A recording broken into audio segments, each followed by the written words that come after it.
Congressman Paul, yet another question about electability.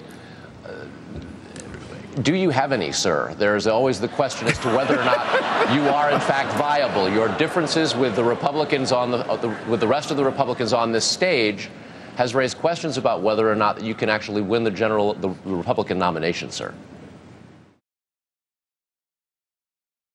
I'm the most conservative member here. I have voted, against more spending and waste in government than anybody else. So you're suggesting that I'm not electable and the Republicans don't want me because I'm a strict fiscal conservative? No nation in history has ever survived a tax burden that reached a third of its national income. Today, 37 cents out of every dollar earned in this country is the tax collector's share. And yet our government continues to spend $17 million a day more than the government takes in. The lower the taxes, the better, and I think cutting taxes would be beneficial, but we should find places where we could cut spending as well, because eventually a deficit can be very, very harmful. We haven't balanced our budget 28 out of the last 34 years. We've raised our debt limit 3 times in the last 12 months. And now our national debt is 1.5 times bigger than all the combined debts of all the nations of the world. If you look at the price of oil in the last 10 years, if you look at it in terms of dollars, it went up 350%. If you look at it in euros, it went up about 200%. If you look at it in the price of gold, it stayed flat.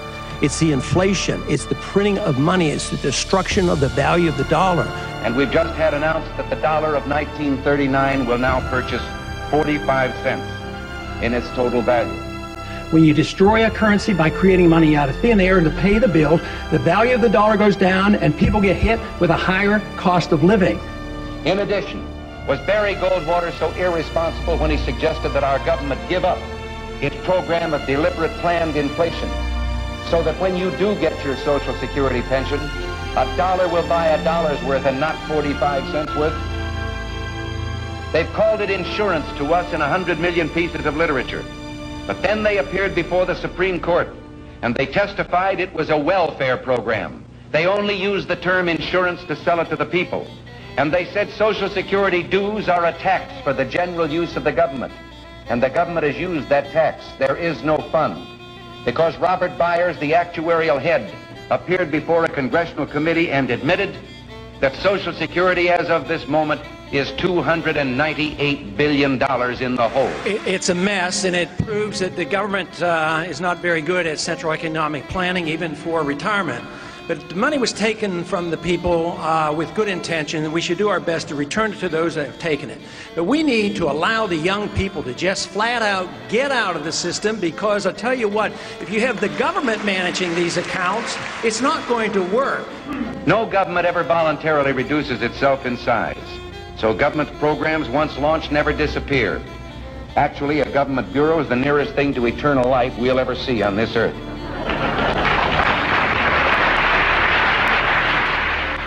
And why should we not be talking about foreign policy that used to be the part of the Republican Party? As for the peace that we would preserve, I wonder who among us would like to approach the wife or mother whose husband or son has died in South Vietnam and ask them if they think this is a peace that should be maintained indefinitely. Let me see if I get this right. We need to borrow $10 billion from China, and then we give it to Musharraf, who's a military dictator who overthrew an elected government, and then we go to war, we lose all these lives promoting democracy in Iraq. I mean, what's going on here? Do they mean peace, or do they mean we just want to be left in peace? There can be no real peace while one American is dying someplace in the world for the rest of us. Republicans were elected to end the Korean War. The Republicans were elected to end the Vietnam War.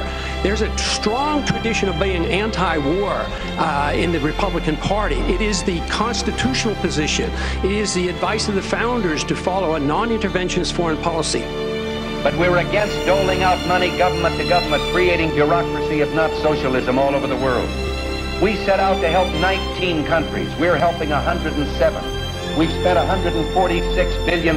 We can cut by looking at our foreign policy. We maintain an empire which we can't afford. We have 700 bases overseas. We are in 130 countries. We cut there.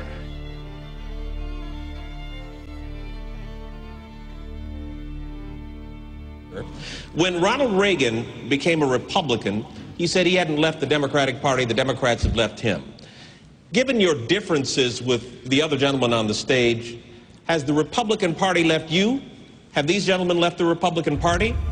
Well, I think in many ways they haven't followed our platform and they don't follow the Constitution. So they're really not following a conservative viewpoint. They also knew, those founding fathers, that outside of its legitimate functions, government does nothing as well or as economically as the private sector of the economy. Yes, I think in many ways we have become big spenders. Republicans are the big spenders. They're big government conservatives. They're part of the neoconservative movement. They've lost their traditions about traditional conservatism and the Constitution. This is the issue of this election.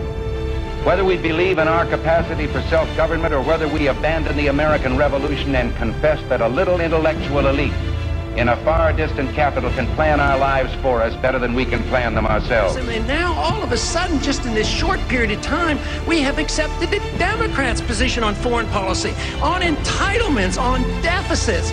I mean, we have lost our way. Somewhere a perversion has taken place. Our natural unalienable rights are now considered to be a dispensation of government. And freedom has never been so fragile, so close to slipping from our grasp as it is at this moment. No, I think that the position of the Republican Party today has not fulfilled their traditions, and that's why we lost last year. And if we don't go back to our traditions and believe in the Constitution, limited government, personal liberties, and a foreign policy that's non-interventionist that won't bankrupt us so that we can defend this country, we can't even defend our own. Well, I think it's time we ask ourselves if we still know the freedoms that were intended for us by the founding fathers. So where have we gone? I think we've lost our way. And then the insinuation that I am less Republican because of that?